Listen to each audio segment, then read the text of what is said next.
नमस्कार, मी Avinash शिलेकर. PCB today मध्ये आपलं स्वागत आहे. पीसीबी कट्टामध्ये आपण मोशी कचरा डेपो, जी 8 जुलैला जी घटना घडली, मोशी कचरा डेपो मध्ये कचऱ्याचा ढिगारा कोसळला आणि त्याच्यामध्ये 9 कामगार मृत झाले. सुदैवाने 24 जण काढले गेले होते, ते बाकीचे सगळे सुखरूप बाहेर आले, परंतु 9 जण त्याच्यामध्ये मृत्यू झाले. या घटनेसंदर्भामध्ये महापालिका आयुक्तांनी आता कालच रात्री त्याच्या संदर्भात फौजदारी गुन्हा दाखल केलेला आहे. या विभागाचे जे प्रमुख आहेत संजय कुलकर्णी, त्यांना कारणे दाखवा नोटीस दिलेली आहे. मंगळवारपर्यंत म्हणजे आज संध्याकाळपर्यंत त्यांनी त्याचा खुलासा करायचा नाही केला तर निलंबित का करण्यात येऊ नये म्हणून अशी नोटीस आहे. त्यांच्याबरोबर दुसरा एक आल्हाट म्हणून आहे कार्यकारी अभियंता, त्यालाही नोटीस दिलेली आहे. प्रश्न असा आहे की मोशीसारखी जी दुर्घटना घडलेली आहे त्याला नेमके जबाबदार कोण, तर त्याला जबाबदार आता त्यांनी सुरुवातीला कुलकर्णी आणि आल्हाट ह्या दोघांना जबाबदार झालेला आहे. परंतु हे शहर इतक्या मोठ्या प्रमाणावरती वाढतंय, इथलं कचऱ्याचं व्यवस्थापन जे पूर्णतः कोलमडलेलं आहे, कुठलंही नियोजन नाही. याच्यामध्ये राज्यकर्ते, अधिकारी, ठेकेदार, कंपनी हे सगळ्यांच्या संगनमतामुळे ही कालची दुर्घटना घडली आणि 9 जण त्याच्यात हकनाक बळी गेले. अशा दुर्घटना देशामध्ये यापूर्वी दिल्लीमध्ये घडलेली आहे, कोलकात्याला एक घडलेली आहे, मुंबईमध्ये काही अंशी झालेली आहे, एक साऊथला कोचीमध्ये सुद्धा झालेली आहे. त्या शहरामध्ये कचऱ्याचे ढिगारे अत्यंत उंचापर्यंत गेले. त्यावेळेस त्यांना एनजीटीने, नॅशनल ग्रीन ट्रिब्युनलने त्यांना नोटिसा दिल्या, तिथे त्यांनी कारवाई पण केल्या. तिथेही कचऱ्याचे ढिग अशा प्रकारे सरकले होते. मग त्याच्यावर काय उपाययोजना करायच्या या संदर्भात नोटिसा दिल्यावरती त्यांनी त्या महापालिकांनी तिथे ऍक्शन घेतल्या. या महापालिकेला, पिंपरी चिंचवड महापालिकेला सुद्धा 16 जानेवारी 2025ला अशा प्रकारची नोटीस एनजीटीने, सेंट्रल पोल्युशन कंट्रोल बोर्ड यांनी दिली होती, पण त्याच्याकडे यांनी साफ दुर्लक्ष केलं होतं. त्याचा परिणाम ही घटना घडलेली आहे. मुळात अशा प्रकारचे कचरा डेपो, त्याचं व्यवस्थापन आणि तिथलं एकूणच सगळं राजकारण याचा जरा सखोल अभ्यास विजयराव कुंभार यांच्याशी आहे, म्हणून खास त्यांना आपण पाचारण केले. विजयराव नमस्कार. विजयरावांचा परिचय असा आहे, माहिती अधिकार कार्यकर्ते म्हणून महाराष्ट्राला परिचित असलेले. माहिती अधिकार कायदा बनवण्यामध्ये त्यांचं फार मोठं योगदान आहे. त्याशिवाय महाराष्ट्राच्या राजकारणात सर्वाधिक खळबळजनक घटना कोणती होती, तर मुख्यमंत्री, शिवसेनेचे पहिले मुख्यमंत्री मनोहर जोशी दिवंगत, त्यांना त्यांच्या जावयाला जी एक जमीन, पुण्यातली आरक्षित जमीन जी उपलब्ध करून दिली बिल्डिंगसाठी, ते प्रकरण विजयराव कुंभार यांनी चव्हाट्यावरती आणलं, त्याचा फॉलोअप घेतला आणि त्याचा शेवट केला. त्याच्यामुळे मनोहर जोशींना राजीनामा द्यावा लागला. ती त्यांची सर्वात मोठी ओळख आहे. आणि आता माहिती अधिकार कार्यकर्ते म्हणून गेले 20 वर्ष ते या पद्धतीने काम करतायत. त्यांचा ह्या विषयात सखोल अभ्यास सुद्धा आहे. विजयराव, मला सांगा, परवाची जी घटना घडली सगळी मोशीची, याच्यानंतर आता महापालिकेने त्या कार्यकारी अभियंत्यांना, मुख्य अभियंत्यांना त्याला नोटीस काढली, कारणे दाखवा नोटीस, फौजदारी गुन्हा दाखल झाला. मला चौकशी समिती नियुक्त केली, उच्चस्तरीय चौकशी समिती नियुक्त केली. हे सगळे पुढचे ऍक्शन प्लॅन झालेले आहेत. याच्यातून खरंच काही निष्पन्न होणार आहे का, हे सगळा फार्स ठरणार आहे? तुम्हाला एक आठवण करून देतो. साधारणपणे 8-10 वर्षापूर्वी मी एक ब्लॉग लिहिला होता. अर्थात तो पुण्याच्या कचरा समस्येवर होता, परंतु सगळ्या महाराष्ट्रभर, भारतभर तो लागू होता. त्या ब्लॉगचं टायटल असं होतं, कचरा खाणाऱ्यांचा बंदोबस्त केल्याशिवाय कचऱ्याची समस्या सुटणार नाही. आणि जोपर्यंत असं कचऱ्याच्या मार्गातून पैसे खाणारे आहेत तोपर्यंत असंच होणार. आणि जोपर्यंत चांगल्या मानसिकतेचे अधिकारी येत नाहीत आणि लोकप्रतिनिधी निवडून येत नाहीत तोपर्यंत ह्या तक्रारी, FIR, चौकशा हे सगळं होत राहील. परंतु जे खरे याच्यातले आरोपी आहेत त्यांच्यापर्यंत कधीही कुणी पोहोचेल असं वाटत नाही. हे थोडं स्टेटमेंट निराशावादी वाटतंय, परंतु गेल्या 20-25 वर्षातला, विशेषतः गेल्या 10-12 वर्षातला अनुभव हेच सांगतो की सगळ्यांना वाचवायचं आणि पुन्हा पहिले पाडे 55 असं चालू ठेवायचं. याच्यातच राजकारण्यांना आणि अधिकाऱ्यांना रस आहे. याचं कारण उत्तरदायित्व कोणाचंच नाही. अच्छा, हे आता पडलं म्हणजे 9 जण गेले म्हणून निदान FIR तरी झाला, परंतु व्हायला कोणाला पाहिजे होतं? मुळात हा जो विभाग आहे हा इतका दुर्लक्षित ठेवलाय ना. हा इंजिनियरकडे चार्ज कशासाठी? पर्यावरण हे तर आरोग्य किंवा पर्यावरणासाठी सेपरेट विभाग पाहिजे होता. त्या इंजिनियरचे जे काय मी 2-3 दिवसामध्ये हे ऐकतोय, त्याला त्या नोटिसांचं महत्व कळलेलंच नाही. मिथेन येतोय, CPCBच्या नोटिसा येत आहेत आणि तो मात्र किरकोळ ह्या नोटिसा येत राहतात म्हणून त्यांना काहीच वाटत नाही. याचा अर्थ त्यांचा आणि या विषयाचा काही संबंध नाही. त्यामुळे त्यांना त्यांचं गांभीर्य, मिथेन काय असतं, मिथेनमुळे किती नुकसान होतं, हे डोंगर कसे रचले जात आहेत, ते कसे पडतील किंवा काय होईल याचा त्यांनी काहीही हे केलेलं नाही. आणि बहुतेक कदाचित ते कोणाचे नातेवाईक सुद्धा असतील राजकारणातले. त्यामुळे मग काय सगळं घरचा माल आहे असं समजून फक्त कचऱ्याच्या माध्यमातून जे काय मिळेल ते घरी घेऊन जाणं. बरंच काय ऐकतो या लोकांबद्दल, पिंपरी चिंचवडच्या अधिकाऱ्यांबद्दल, कुणाच्या कुठे बंगले आहेत, कुठे फार्म हाऊसेस आहेत, कुठे काय काय केलंय, ते कचऱ्यामधून घेतलंय असं समजतंय. कचऱ्यामधून म्हणजे थोडक्यात कचऱ्यामधून सोनं निर्माण केलंय त्यांनी. सोनं निर्माण केलेलं आहे त्यांनी. मग ते महापालिकेसाठी नाही, स्वतःसाठी केलंय. महापालिकेसाठी काही करायचं असतं याची जाणीव पहिल्यापासूनच त्यांना नसते. त्यांना फक्त आपण आलोय म्हणजे काहीतरी वशिला आलोय तर काहीतरी कमवून आपलं घर मोठं करायचंय, 7 पिढ्यांची कमाई करून. हे आता 7 पिढ्या जुनं झाला तर 70 पिढ्यांची सोय केल्याशिवाय थांबत नाही कोणी. पण फौजदारी गुन्हा दाखल केला. आता आपण पाहिलं हे फौजदारी गुन्ह्याचं संपूर्ण आपल्याला चार्जशीट हे चाललेलं आहे. तेव्हा कारणे दाखवा नोटीस आयुक्तांनी दिली, त्याच्यामध्ये सुद्धा त्यांनी हलगर्जीपणा केला, दुर्लक्ष केलं. इतकंच नाही तर आयुक्तांनी स्वतःचं निरीक्षण त्यात नोंदवलंय की अधिकाऱ्याची ठेकेदाराबरोबर संगनमत असल्याचा संशय. मला ते आयुक्तांचं स्टेटमेंट त्यांच्या कारणे दाखवा नोटीस मधलं फार भावलं. म्हणजे आयुक्त थेट असे हे कारणी तो संशय व्यक्त केला आणि तुम्ही याचा सरळ खुलासा करावा या सगळ्या परिस्थितीला. याशिवाय त्या कचरा डेपोच्या बाबतीत तिथे ड्रोननी कायम कॉन्स्टंट सर्वेक्षण पाहिजे, CC कॅमेरे कायम तिथे चालू पाहिजेत. ह्या सगळ्या गोष्टी पाहिल्या. याच्यामध्ये तुम्हाला हलगर्जीपणा कितपत दिसतो? हे हलगर्जीपणा नाही, हा क्राईम आहे.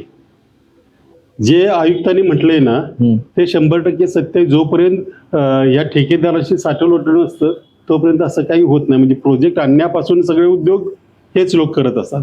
मला एक गोष्ट कळली नाही की 800 टन प्रतिदिन हे प्रोसेस तिथं आता 1200 टन पर्यंत गेला. 1200 टनापर्यंत गेला असेल. पण 1200 केला काय 1500 केला काय? माझी माहिती अशी आहे की 6 महिने प्रोजेक्ट तो बंदच होता प्रोसेसिंग. आणि 1-1.5 महिन्यापूर्वी तिथली चिमणी पडली होती, त्यामुळे आणखी नुकसान झालं होतं. त्याच्या आधी इतर काही कारणामुळे होता. याचा अर्थ गेले 6 महिने जे काही 1500 टन येत आहे तिथे त्याच्यावर एकावरही प्रक्रिया झाली नाही आणि तो ढीग वाढत गेला. हे ज्या माणसाच्या लक्षात आलं नाही तो इंजिनियर सोडा म्हणायचं, माणूस म्हणायच्या पण लायकीचं नाही. पण आपल्या गावाकडचे शेतकरी जे कामगार असतात ना ते सुद्धा रास कशी रचावी एक्सपर्ट असतात, ते काही शिकलेले नसतात. पण ते कळतं की हे एवढा डोंगर पडू शकतो. की आता त्या आयुक्तांनी त्यांच्या नोटीसमध्ये म्हटलंय किती अंतरावर हे असायला पाहिजे होतं. बेकायदा बांधकाम महापालिकेनेच केल्याचं त्याच्यात तो आणखीन गंभीर मुद्दा आहे, त्याच्यावर पण बोलू आपण. म्हणजे तो हा डोंगर किती मोठा असायला पाहिजे वगैरे वगैरे. 1,80,000 टन ते 2 लाख टन तिथे साचलं 6 महिने प्रोजेक्ट बंद असल्यामुळे. बाकीचं नुकसान सोडा, वीज निर्मिती झाली नाही म्हणून पालिकेला आणखी भुर्दंड पडला, हे सगळं आणखी वेगळंच आहे. तो आर्थिक भर ज्या पिंपरी चिंचवडला फारसा मोठा वाटत नाही कारण पालिका पैसा आहे त्यामुळे काही महत्वाचं धरत नाही. परंतु या मूर्खपणामुळे इतक्या लोकांचा जीव गेला मिथेनमुळे. आणि जे मिथेनचे किंवा इतर काही पडतायत म्हणजे त्याच्यातून वायू बाहेर पडतायत त्याचा आसपासच्या लोकांवर काय परिणाम झालाय त्याला जबाबदार कोण? तो फार गंभीर मुद्दा आहे. फार गंभीर. इस्रोने NGTने यांनी सांगितलं होतं मिथेन गॅस निर्मितीचा देशातला हा हॉटस्पॉट आहे. आणि मिथेन गॅस निर्मितीचा जे उत्सर्जन होतं त्याचा मानवी आरोग्यावर कार्बन डायऑक्साईड पेक्षाही गंभीर परिणाम संभवतो. इतकं सगळं सांगूनही कारण यांचे फार्म हाऊसेस काही लांब आहेत ना, तिकडे काही पर्यावरणाचा त्रास नसतो. त्यामुळे त्यांना पर्यावरणाच्या त्रासाचं किंवा हवेचं जे काही प्रदूषण त्याच्यातून त्यांना काही ते कुठे पवना काय धरणाच्या किनारी मोठ्या मोठ्या याच्यामध्ये राहतात. वास्तूमध्ये त्यांना याचं काय महत्व करणार आहे? मरणारे सामान्य शहरातले मोशीतले लोक मरतील, पिंपरी चिंचवडचे लोक मरतील. यांनी आपल्या पिढ्यांची सोय तिकडे करून ठेवलेली आहे. याच्यातून काही निष्पन्न होईल का? तुम्हाला वाटतं कारवाई होऊ शकते का? निष्पन्न होण्यासाठी पुणेकरांनी किंवा पिंपरी चिंचवडकरांनी याचा पाठपुरावा केला पाहिजे. कारण ज्या घटना मी हे झाल्यापासून मॉनिटर करतोय, ज्या पद्धतीने पुढे ढकललं जात आहे ते पुढे हे मॅनेज करता यावं या पद्धतीने चाललंय. 9 लोकांचा जीव गेलाय आणि तुम्ही काय तो काल दाखल केला सेफ्टी ऑफिसर आणि त्या याच्यावर केलाय, त्याच्यातला एक जण जखमी. म्हणजे हे समजायला जर इतके दिवस जात असतील, 8 तारखेला घटना घडली, गुन्हा दाखल करायला 13 तारीख उजाडली. मला विचारा तो फार गंभीर मुद्दा यासाठी वाटतो. पोलीस एखाद्या बिल्डिंगची साईट चालू आहे तिथून एखादा कामगार खाली कोसळला पडला दुसऱ्या दिवशी ताबडतोब गुन्हा दाखल करतात. बिल्डरला ताबडतोब त्याच्यावरती गुन्हा दाखल होतो. 8 तारखेला ही लोक गाडली गेली, त्यावेळेस त्यांनी प्रॉम्प्टली ताबडतोब तो अपघाताचा तो गुन्हा तो नोंदवायलाच पाहिजे होता. तो आत्ता काल गुन्हा दाखल केलाय. हेच सांगतो ना, जबाबदारी म्हणजे पोलीस सुद्धा याच्यात जबाबदार आहेत. उत्तरदायित्व ही कन्सेप्टच आपल्याकडे नाही. म्हणजे आपल्या पोलीस स्टेशनच्या हद्दीमध्ये गुन्हा घडला तर ती जबाबदारी आपली आहे. कोणीतरी तक्रार यायची, पोलिसांनी वाट बघायची नाहीये. त्याच क्षणाला, ज्या क्षणा हे घडलं त्यावेळी ते घडल्याबद्दल जे दोषी आहेत त्यांना डिटेन करून ठेवायला पाहिजे होतं, FIR दाखल करायला पाहिजे होता. मग ते आज मेलेत, म्हणजे बाकी डिझास्टर मॅनेजमेंटनं आपलं काम केलं असतं. बरोबर. म्हणजे काय त्यांना बाजूला बाहेर काढलं, ताबडतोब दाखल केला पाहिजे, दाखल व्हायला पाहिजे होतं. पोलिसांना याच्यामध्ये जबाबदार धरलं पाहिजे की तुम्ही इतक्या उशिरा गुन्हा का दाखल केला, हा प्रश्न येतो ना. ते थोडंसं असं म्हणतील की हे पालिकेने सांगायचंय, काय झालंय आम्हाला नेमकं माहिती नाही, टेक्निकल माणसाने करायला हवं होतं, असा ते डिफेन्स घेणार. परंतु गुन्हा दाखल करायला पाहिजे होता पोलिसांनी, हे मात्र 100%. सुरुवातीला पहिली व्यक्ती ज्यावेळेला त्यांना कळलं, म्हणजे भिंत पडल्यानंतरच काय व्हायला पाहिजे होता, परंतु पहिली व्यक्ती मेल्याचं कळल्यानंतर ताबडतोब गुन्हा सुमोटो दाखल व्हायला हवा होता. परंतु पुन्हा येतं हेच होतं की मी जे काय ऐकतोय काही दिवसामध्ये राजकीय दबाव हे सगळं प्रकरण दडपण्यासाठीच प्रयत्न चाललेला आहे. पण न्याय मिळायचं बाजूला. आवाज गेल्या 4-5 दिवसामध्ये मोठे होते, ते अचानक शांत झाले. अच्छा, हे द्योतक 2 प्रकारचं, एक तर मग कुणीतरी शांत केलं किंवा वरून राजकीय दबाव आहे, ब्लॅकमेलिंगचा प्रकार झाला, तशातला प्रकार झाला. आणि हे दिसतंय, म्हणजे लोकांनी याच्याकडे काळजीपूर्वक बघितलं पाहिजे. आपल्याला जे दिसतंय ते लोकांनीही त्याच्यावर लक्ष ठेवलं पाहिजे की आधी आवाज उठवला नंतर अचानक शांत झाला, कारण काय असावं. लोक प्रश्न विचारत नाहीत. 9 जणांचा बळी गेल्यानंतरही जर अशा प्रकारे मॅनेजमेंट होत असतील तर मग ते लोक तर बधीर आहेतच. बरोबर. पण नागरिकही बधीर आहेत की काय अशी शंका आहे त्यामुळे. कारण उद्रेक जो व्हायला पाहिजे ना, हा जनमनातून तो रेटा निर्माण व्हायला पाहिजे, दिसतच नाही कुठे त्याच्यात, नाही काहीच नाही. सगळीकडे सार्वत्रिक दिसतं. महाराष्ट्रामध्ये पिंपरी चिंचवड सगळ्यात ख्याती कोणती असेल तर अनधिकृत बांधकामासंदर्भामध्ये. या शहरामध्ये पूर्वी 2.25 लाख अनधिकृत बांधकामं होती. हायकोर्टामध्ये त्याबद्दल एक PIL दाखल झाली. त्यावेळेस महापालिकेने ॲफिडेव्हिट दिलं होतं. आता ती बांधकामं जवळजवळ 3-3.5 लाख झालेली आहेत.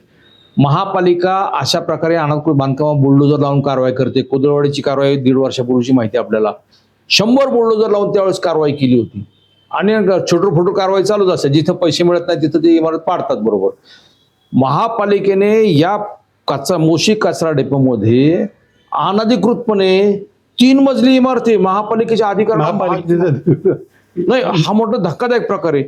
त्या संदर्भात सुद्धा फौजदारी गुन्हा दाखल झाला पाहिजे ना यांच्याविरुद्ध, कारण हा जो प्रकार आहे हा सुद्धा फार सिरियस मॅटर आहे. तसा मला आयुक्तांनाच विचारायचे, तुमची 3 मजली इमारत बेकायदा आहे, तुम्ही म्हणताय बेकायदा बांधकाम केलंय, त्यांच्यावर वेगळा FIR करायला तुम्ही का नाही पुढे येत? तुम्ही फक्त नोटीस दिली इथपर्यंत ठीक आहे, कायदेशीर तरतूद आहे, पण इमारत बेकायदा आहे, आपल्या अधिकाऱ्यांनी बांधली, त्याकडे दुर्लक्ष केलंय, हे तुम्हाला माहिती आहे ना. प्रशासकीय कारवाई ठीक आहे, नोटिसा द्या वगैरे सगळं होईल, पण बेकायदा बांधकामाबद्दल सामान्य माणसावर FIR होतो. सामान्य माणसाला ताबडतोब पोलीस लावून बाहेर काढलं जातं, त्यांना मारलं जातं. इथं मात्र पालिकेचा अधिकारी आहे म्हणून तुम्ही कारणे दाखवा, म्हणजे त्याला 2 दिवस विचार करायला, थंडा करके खाव, मग नंतर काय तो आता उत्तर देईल, मग आता त्याचं लिगल ओपिनियन घेतलं पाहिजे, मग त्याच्यावर कारवाई करू, मग सस्पेंड करायचं का टर्मिनेट करायचं याचा विचार करू. लोकांना हे एवढं हा डिले अपेक्षित नाहीये, विशेषतः एवढ्या गंभीर प्रकरणात तर अजिबात नाही. कारण 8 तारखेची घटना 13 तारखेला गुन्हा दाखल होतो. म्हणून मी म्हणतो की ज्या कोणी या माणसाला पर्यावरणाचा चार्ज दिला, तिथून सुरुवात केली पाहिजे. बरोबर, अगदी बरोबर. काय वापरलं, काय बघितलं, काय अभ्यास बघितलं, त्याचं मेरिट काय होतं, सगळं बघितलं पाहिजे. नाही, हा विजयरावने हा मुद्दा फार महत्वाचा उपस्थित केलेला आहे की मुळात संजय कुलकर्णी यांना पदभार दिला कोणी, तो महत्वाचा मुद्दा आहे. संजय कुलकर्णी हे मुख्य अभियंता, शहर अभियंता म्हणून आता ते होणार होते. 4 त्या स्पर्धेतल्या नावापैकी त्यांचं एक नाव आहे त्याच्यामध्ये. म्हणजे तसं पाहिलं तर त्यांनी गेल्या 2-4 वर्षामध्ये जे केलेलं आहे, जे निर्णय घेतलेले आहेत पर्यावरण विषयक, शहरातला पर्यावरण अहवाल आहे ना, तो सुद्धा कॉपी पेस्ट आहे. नद्यांचं प्रदूषण त्याबद्दल लोक वारंवार बोलतायत, काहीही फरक पडत नाहीये. नाले बुजवले जातात, त्याबद्दलही त्यांचं दुर्लक्ष असतं. हा आता कचऱ्याचा प्रश्न आलाय, 3 नद्यांचं महागटार झालेलं आहे, काही फरक पडत नाही. एनजीटीची नोटीस आली त्यांना या संदर्भामध्ये मिथेन वायू संदर्भात. मी स्वतः त्यांना विचारलं, नाही अशा नाही नोटीस येतात. इतकं तो याचा अर्थ ते किती कोळून प्यालेले आहेत सगळे, कोणालाही ते जुमानत नाहीत. मुळात महापालिका आयुक्त सुद्धा तितकेच जबाबदार आहेत की नाही याला? 100%. विशेषतः पूर्वीचं माहिती नाही, त्यांना येऊन मला वाटतं तो वर्ष 6 महिने झाले असतील, 6 महिने झाले. परंतु हे लक्षात आल्यानंतर सुद्धा ऍक्शन पटकन न घेणं किंवा जो काही डिले किंवा ज्या पद्धतीने प्रकरण हाताळलं जातंय ते पूर्णपणे चुकीचं आहे. कारण याच्यामध्ये FIR चा नंबर अजून मला दिसला नाही, त्याच्यामध्ये तो FIR मध्ये काय काय लिहिले बघावं लागेल. पण कशा पद्धतीने FIR लिहिला जातोय तेही महत्वाचं आहे, कारण ते मूळ डॉक्युमेंटच्या आधारावर पुढे काही कारवाई होणार की नाही हे ठरणार, त्याच्यावर ठरेल ते. आणि गुन्हा कोणत्या स्वरूपाचा दाखल होतो याच्यामध्ये बरेच. मला एक सांगा, याच्यामध्ये लेबर कमिशनरने गुन्हा दाखल करायला पाहिजे, पर्यावरण विभागाने गुन्हा दाखल करायला पाहिजे, महापालिकेने गुन्हा दाखल करायला पाहिजे. म्हणजे किती प्रकारचे अनधिकृत बांधकामाचा तो विषय, त्याच्या संदर्भात महापालिकेने तर त्वरित ऍक्शन घ्यायला पाहिजे. महापालिकेला यापुढे जनतेची बांधकाम पाडण्याचा अधिकार राहणार नाही. मोरल राईट काय राहतो, नैतिक अधिकार काय राहतो? तुम्ही स्वतःच अनधिकृत बांधकाम 3-3 मजली करताय तरी तुम्हाला माहित नसतं, तुमचे अधिकारी गप्प बसतात. याचं आयुक्त स्वतःच बोलतायत त्यांच्या त्या कारणे दाखवा नोटीस मध्ये. याचं कारण काय की नैतिक मोरल असले शब्द त्यांच्या शब्दकोशात नाहीच आहेत. त्यामुळे ते काही नैतिक जबाबदारी वगैरे काही घेणार नाहीत. परंतु त्यांनी आता निदान आपण अधिकारी आहोत याच्या पलीकडे जाऊन आपण निदान माणूस तरी आहोत का याचा विचार केला पाहिजे. केवळ पैसा, केवळ अधिकार, त्याचं संगनमत आहे. याच्या एकाच प्रकरणावर लक्षात आलं का ठेकेदाराशी संबंध असल्याचा संशय व्यक्त केलाय, एकाच प्रकरणावरून व्यक्त केलाय की आणखी काही प्रकरण आहेत, हे कुणी सांगायचं? विजयराव, तुम्ही फार कळीचा मुद्दा छेडला याच्यामध्ये. त्याच्यामुळे अधिकाऱ्यांचं ठेकेदाराबरोबर संगत किंवा ठेकेदार कंपनीबरोबर संगनमत असल्याचा संशय आयुक्तांनी त्या कारणे दाखवा नोटीस मध्ये दिलेला आहे. मी त्याच्यावरती स्वतंत्र चॅप्टर करणार आहे. नाही, याच्यामध्ये किती प्रकरणामध्ये संशय आलाय त्यांना ते तरी जाहीर करावं. इन्व्हेस्टिगेशन आम्ही करू. चला. महापालिकेचे असंख्य अधिकारी कर्मचारी हे ठेकेदारांबरोबर भागीदार आहेत. नगरसेवकच नाही, अधिकारी तर परमनंट असतात, ते कायमस्वरूपी त्यांना चराव कोण असतं. याच्यामध्ये देतो तुम्हाला मी, याच्यामध्ये मुद्दाम ते मला मध्ये तुम्हाला अडवून द्यायचंय. महापालिकेच्या प्रत्येक कामाला कन्सल्टंट लागतो. बोगस असतं सगळं, ते खाऊबुगिरी. तुम्ही नाही ऐका ना, एक कन्सल्टंट गेली अनेक वर्ष पिंपरी चिंचवड महापालिकेमध्ये काम करतोय, तोच तो पर्यावरणातला तज्ञ आहे, तो पाण्यातला तज्ञ आहे, तो स्ट्रक्चरल तज्ञ आहे, तो तुम्ही कुठलंही काम करा तंत्रज्ञ सल्लागार तोच. एवढे सगळे मल्टीफॅसेटेड सल्लागार त्यांना मिळतात कुठे? अधिकाऱ्यांची गरजच काय? बस अधिकाऱ्यांची गरज काय? त्यांचे इंटरव्ह्यू कशाला घ्यायचे? कन्सल्टंट नेमवून काम करून घ्यावं. पण हे आश्चर्य आहे की मी इंजिनियर पण नाही, मी डॉक्टर पण नाही, मी औषधावर पण तज्ञ आहे, मी सगळ्यामध्ये तज्ञ, असं जर कोणी म्हणत असेल, ते पालिका मान्य करत असेल, तर मग लोकप्रतिनिधींसह या सगळ्या अधिकाऱ्यांच्या मानसिकतेवर खरंच मोठं प्रश्नचिन्ह आहे. हे दिसत नाही का? हे जर बाहेर राहून मला कळत असेल, मी काही कशातलाच तज्ञ नाही, पण हे असं असू शकत नाही. एवढं कळायला तुमचा मेंदू, सामान्य माणसाला कळत नाही, यांना कळत नाही, असं थोडंच येते. तुमचा मेंदू थोडासा काही त्याच्यामध्ये सद्बुद्धी काहीतरी असली पाहिजे. त्याच्यासाठी इंजिनियर डॉक्टर असण्याची गरज नाहीये. म्हणजे याच्यामध्ये उच्चस्तरीय समिती शासनाने नियुक्ती केली आहे, त्याच्यामध्ये आता म्हणजे तो महापालिकेचे अतिरिक्त आयुक्त प्रश्न झाला की, कारण अशासाठी, कारण मीच काही प्रकरणामध्ये होतो, मुंडवा लँड केसमध्ये त्यांनी उच्चस्तरीय समिती नेमली होती. त्या समितीने रिपोर्ट दिला, सगळे दोषी आहेत असं सांगितलं. त्या रिपोर्ट मध्ये म्हणलं की यांच्यावर फौजदारी गुन्हे झाले पाहिजेत. बरं, झाले का? नाही, शासनाने केले पाहिजेत ना. आता ते म्हणणार तुम्ही हे प्रकरण काढले म्हणून काय मीच आता FIR दाखल करायला जाऊ का, मीच कोर्टात जाऊ? तुमच्या नजरेला चूक आणून दिली, तुम्ही मान्य करताय चूक झाली, तरी आणि कारवाई तुम्हीच करत नाही. तुमच्याच लेखी रिपोर्ट मध्ये तेही सगळे उच्चस्तरीय अधिकारी होते. अच्छा, त्यामुळे उच्चस्तरीय वगैरे हा प्रकार ठीक आहे. नाही, काल शासनाने ती समिती नियुक्ती केली, त्याच्यामध्ये मुंबई IITचे एक अधिकारी आहेत, पर्यावरण तज्ञ एक प्राध्यापक आहेत, नंतर महापालिकेचे कार्यकारी अभियंता आहेत.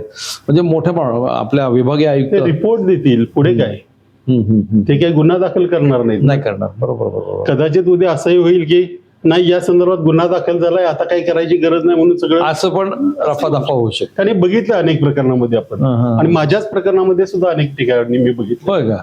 हा म्हणजे आता मुंडव्याच बघा ना. हा बरोबर.